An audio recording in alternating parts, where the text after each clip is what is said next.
After watching the Transformative Justice film, I think I became more insightful. Like it was stated, we are the world's leading jailer. And so I feel like everybody thinks that the prison system automatically itself is gonna like help everyone. But the question you have to ask is, who does mass incarceration truly benefit?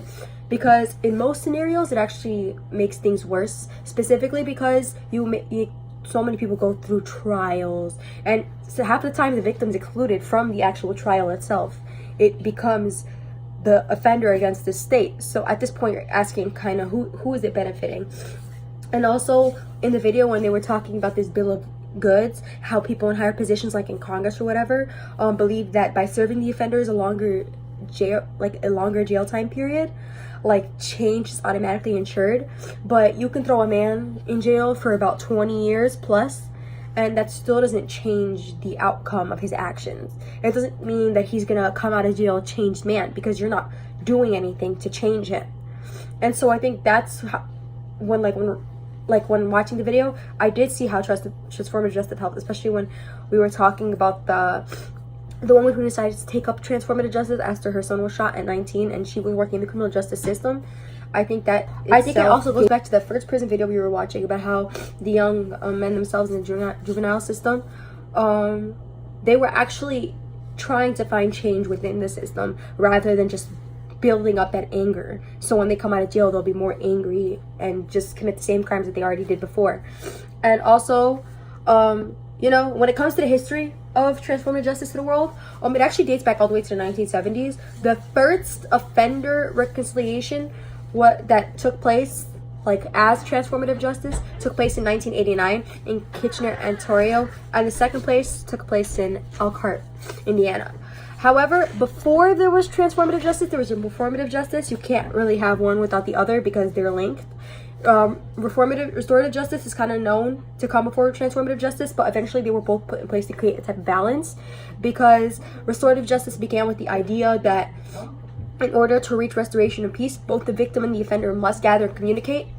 And it was a primary method of communication and a means to kind of get everyone to peacefully get over the situation. But transformative justice was more like, how can we actually help the victim find answers as to why the crime was committed, and help the offender become better than they were and actually change, so when they come out of jail, they can become a more profound member of society, and they won't commit the same crimes that they would before. And so I think that was very important, and I think that even now it's still controversial to the sense, but I think it helps more than I think it helps. Okay. For transformative justice, there are some pros and some cons to it.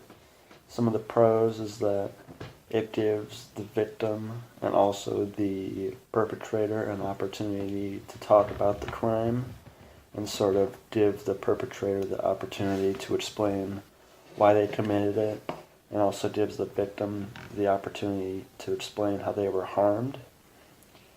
And it sort of gives an opportunity to see what is wrong with the perpetrator as to why they did it. It gives you more of an idea of what type of person the perpetrator is, and it gives a better opportunity for them to be rehabilitated because they know what to work on. And I feel like with transformative justice, I like that it's not cruel. It's not ridiculously cruel, like sending someone to jail for 25 years. If all 25 years they know that what they did was wrong. And a con of it is that the thing is that people can obviously lie about if they are rehabilitated and stuff like that, and about if they feel remorse for what they did, which if they're believed, they would be given a pass on it, which could lead to them just committing crimes very similar to that again, which obviously would not be good for the community, because it would just result in people doing more crimes and getting away with it for no reason. And transformative justices involvement in America isn't really high. It's not used a lot. It's used in some cases where possibly someone is pleading mental illness or insanity and stuff like that.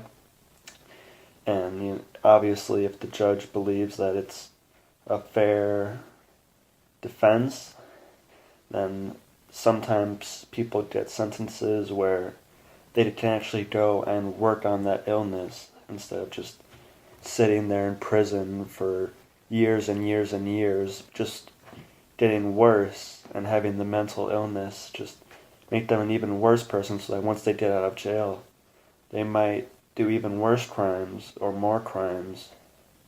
So it should have more of an impact in the United States justice system, because I feel like we just can't send everybody to jail for the crimes they do, because I feel like a good portion of perpetrators in the U.S. end up realizing what they did was wrong and don't want to ever do the crime again, but they're never given the opportunity because they're just sent to these long sentences and become completely different people once they actually finally get out of prison. So it should have a lot more of an impact in the United States